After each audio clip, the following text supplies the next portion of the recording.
Menteri Keuangan Sri Mulyani menyebut Luhut Binsar Panjaitan menteri paling tajir.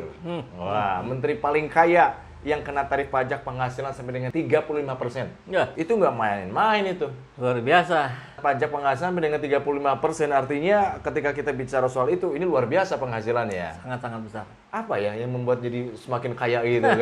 Apa karena pandemi ini gitu? Ya, memang kalau yang sepanjang saya tahu, sebetulnya menteri paling kaya itu Sandiaga Uno.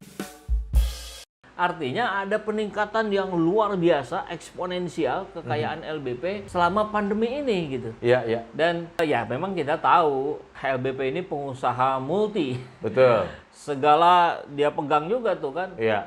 Tambang, bahkan kemarin sampai masuk ke bisnis alat kesehatan, pemeriksaan PCR dan sebagainya. Iya. Walaupun klaim dari LBP itu sih nggak diambil keuntungannya, itu untuk CSR aja, untuk berbagi.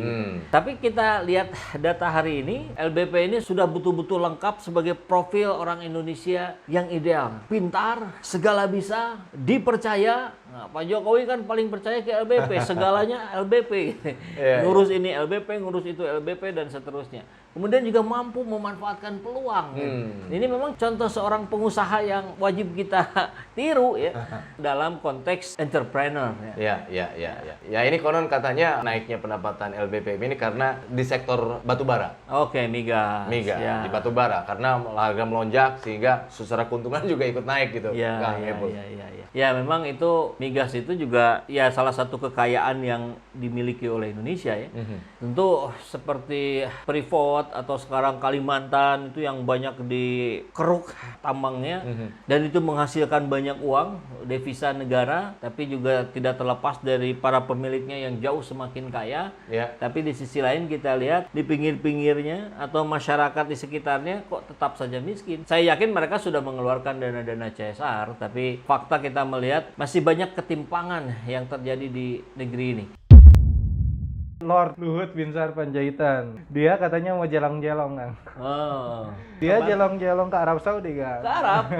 Oh. Keliling-keliling katanya. Tapi masalahnya keliling-kelilingnya ini minta duit. Oh, saya kira mau masuk Islam. Emang non-muslim ya? Non-Muslim. Dan katanya ini dia minta dana untuk proyek IKN, jadi Oh. bantuan dana. Kalau misalkan ternyata yang lain nggak ngasih, terus yang ngasihnya dari negara-negara Arab, maka IKN itu adalah Project Kadrun. 宝硕公司董事长刘文辉董事长向大家 Dan kalimat pertama yang diterjemahkan dalam video tersebut adalah Saya hari ini mewakili teman dekatnya Bapak Luhut Binsar Panjaitan selaku Menteri Koordinator Kemaritiman dan Investasi, yaitu Direktur Utama Chang Yuqiang dan Direktur Utama perusahaan kami Pak Uso Liu Wenhui. Aksi Pak Menteri Luhut sambil santai teleponan di belakangnya Pak Jokowi yang justru sedang serius memberikan pidato, akhirnya dibela juga oleh Valdo Maldini.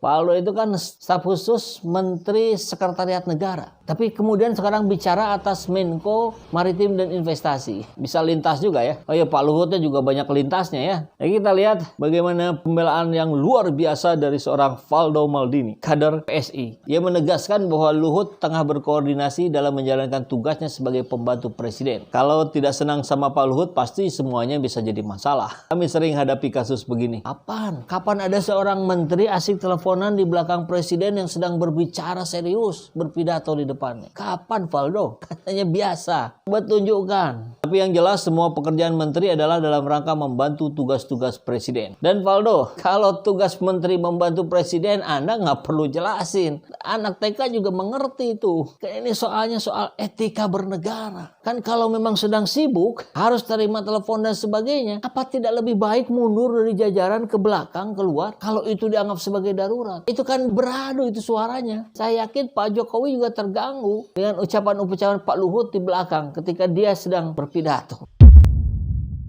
Yang tergabung dalam forum pendukung Cinta Republik hari ini mendeklarasikan Bapak Luhut dan Bapak Erik untuk menjadi Capres dan Cawapres 2024-2029.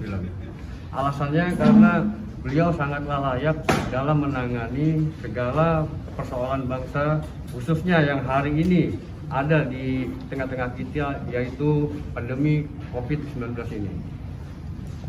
Kedua sosok ini sangatlah layak kita dukung karena mereka sangat sukses untuk bisa membenahi bangsa Indonesia.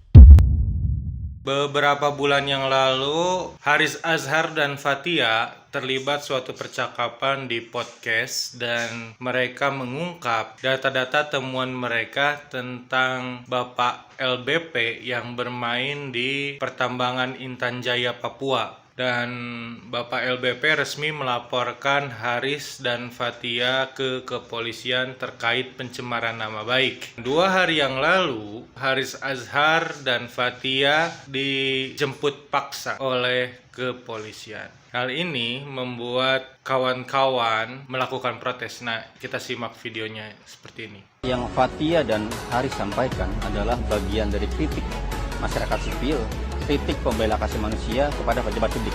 Ini adalah bentuk pembungkaman dari keberanian teman-teman untuk mengungkapkan kebenaran apa yang terjadi di negara ini. Salah satu ciri dari demokrasi yang sehat di suatu negara adalah adanya ruang kebebasan bagi setiap warga negara untuk mengungkapkan pikiran maupun mengajukan kritik kepada pemerintah. Jadi ketika masyarakat kemudian berpendapat tapi kemudian dibungkam, ini tanda bahaya bagi demokrasi kita. Kasus Fathia dan Haris ini merupakan salah satu bukti ataupun contoh terkait dengan kemunduran demokrasi. Semakin menegaskan pemerintah rezim Jokowi hari ini semakin anti kritik. Apa yang disuarakan oleh Fathia dan Haris Azhar adalah persoalan yang dihadapi rakyat di Papua. Bagaimana kita tahu eksploitasi terjadi besar-besaran di Papua.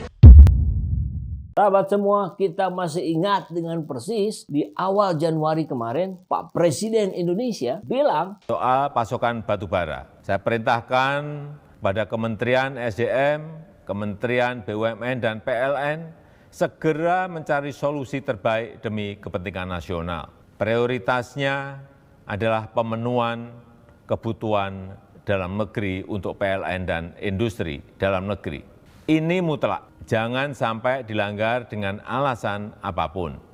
Perusahaan yang tidak dapat melaksanakan kewajibannya untuk memenuhi kebutuhan dalam negeri bisa diberikan sanksi. Bila perlu bukan cuma tidak mendapatkan izin ekspor, tapi juga pencabutan izin usahanya. Tapi hari ini saat video ini dibuat tanggal 11 Januari, kita dengar kabar Menko Luhut mengatakan mencabut larangan ekspor batubara. Jadi per tanggal 12 ekspor batubara sudah bisa dimulai lagi. Apa-apaan ini? Katanya sebulan sampai tanggal 31.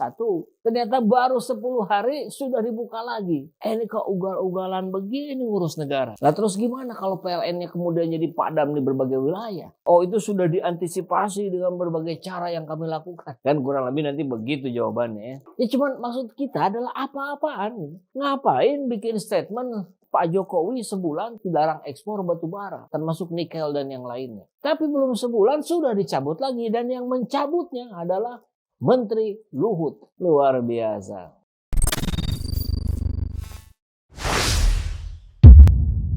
Seperti biasa, bagi yang ingin membersamai kami dengan membantu operasional channel ini, sahabat bisa mendonasikannya ke nomor rekening yang ada di bawah sini. Dan silakan untuk mengkonfirmasikannya ke nomor yang ada di sini.